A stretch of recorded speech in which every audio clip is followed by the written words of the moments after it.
Dear students of class 10th, आज हम लोग डिस्कशन कर रहे हैं लीनियर इक्वेशंस को सॉल्व करने का क्रॉस मल्टीप्लिकेशन मेथड।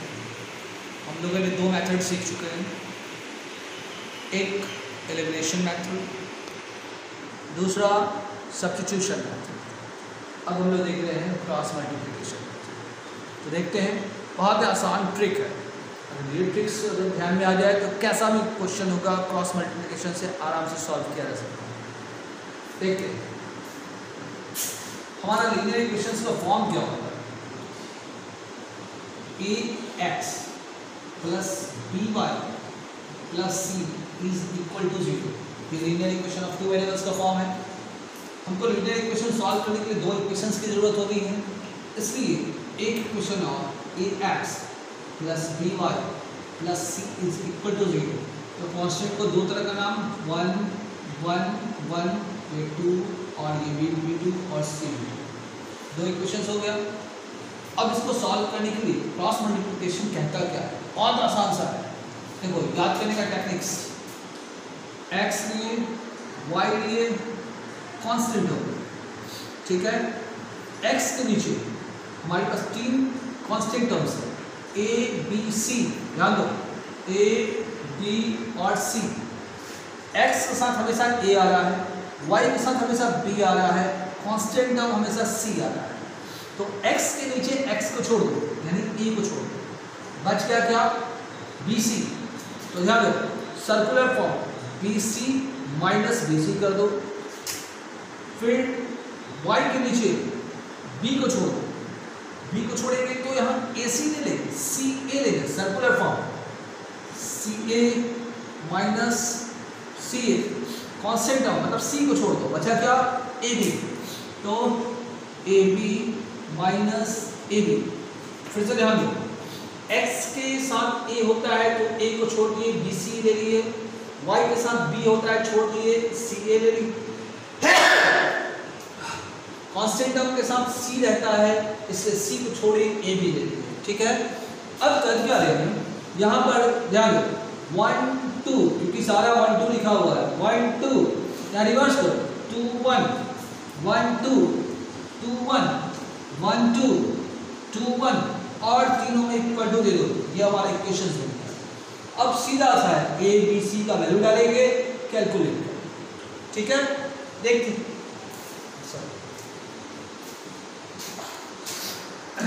देखते हैं हम लोग क्वेश्चंस पर, ठीक है। तो देखो एक क्वेश्चन ले रहे हैं हम लोग।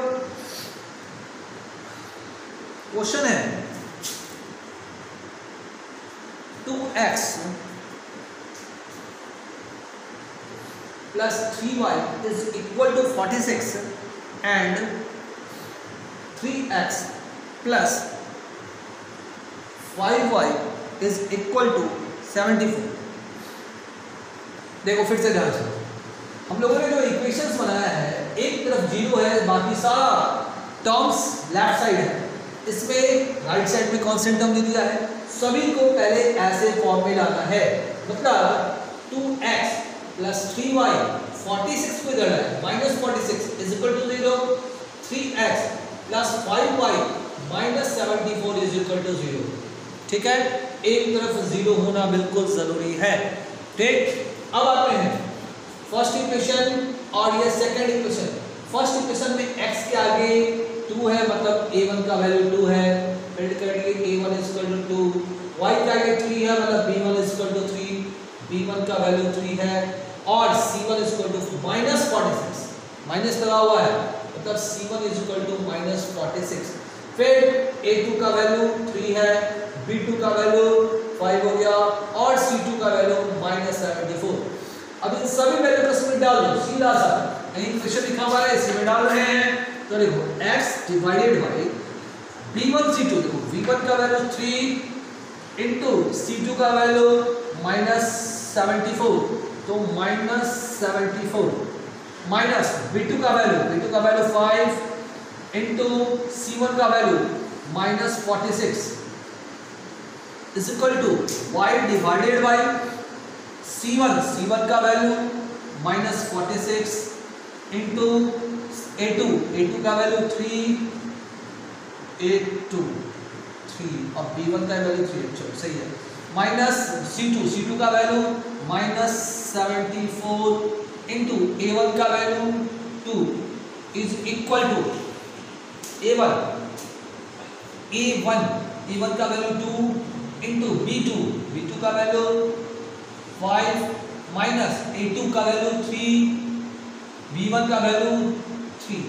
अब इसको मल्टीप्लाई कर लो तो x डिवाइडेड बाई इसको 3 से मल्टीप्लाई करेंगे तो माइनस 4 3 का 12 का 2 1 कैरी हो गया 21 और 1 22 हो गया माइनस इंटू माइनस प्लस हो जाएगा 6 5 का 30 3 कैरी हो गया ये कितना हो गया 20 और 3 23 फिर is equal to y divided by फिर से यहाँ 6 माइनस इंटू प्लस माइनस 6 3 का 8 18 का 8 1 कैरी 4 3 का 12 और 1 13 माइनस इंटू माइनस प्लस हो जाएगा ये कितना हो जाएगा 8 और ये 14 फिर is equal to 1 divided by यह हो जाएगा 10 माइनस 9 फिर से यहाँ x डिवाइडेड बाई आपस में माइनस होगा तो कितना बचेगा 8 प्लस 8 हो जाएगा is equal to y divided by ये भी माइनस होगा तो कितना दिखाई दे रहा है प्लस 10 दिखाई दे रहा है इज इक्वल टू 1 बाई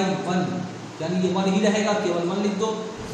अब सीधा सा एक बार 3 फ्रैक्शंस हमारे पास एक बार x वाले को और कांस्टेंट वाले को ले लो when x divided by 8 is equal to 1 इससे x इज इक्वल टू 8 निकल गया पहला रिजल्ट।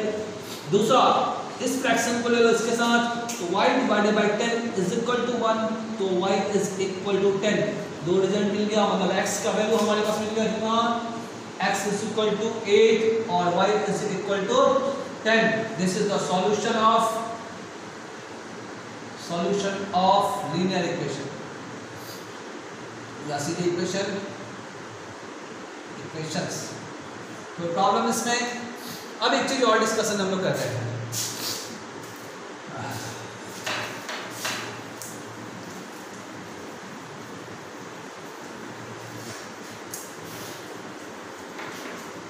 ये जो इक्वेशंस का सॉल्यूशन जो आया हमारे पास ध्यान दो सॉल्यूशन के इक्वेशन के सॉल्यूशन को हम लोग 3 कैटेगरीज में बांटते हैं बोलते हैं यानी सॉल्यूशन ऑफ इक्वेशन को 3 कैटेगरीज में बांटते हैं। एक को बोलते हैं यूनिक सॉल्यूशन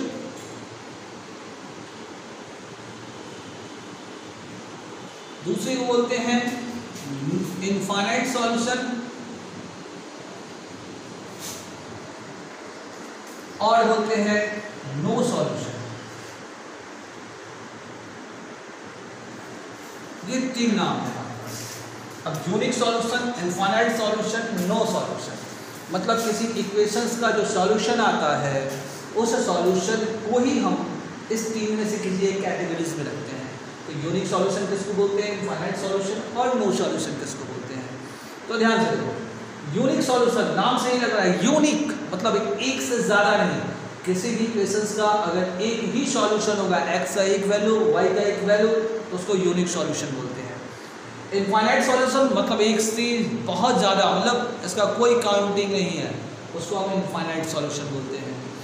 नो सॉल्यूशन का मतलब x और y का कोई वैल्यू ही नहीं निकलेगा उसको बोलते हैं नो सॉल्यूशन। अब याद आएगा हम लोग जितना भी सॉल्व करते हैं या तुम्हारे पास जो सॉल्व करने के लिए क्वेश्चन मिलता है वो केवल यूनिक सॉल्यूशन ही होता है।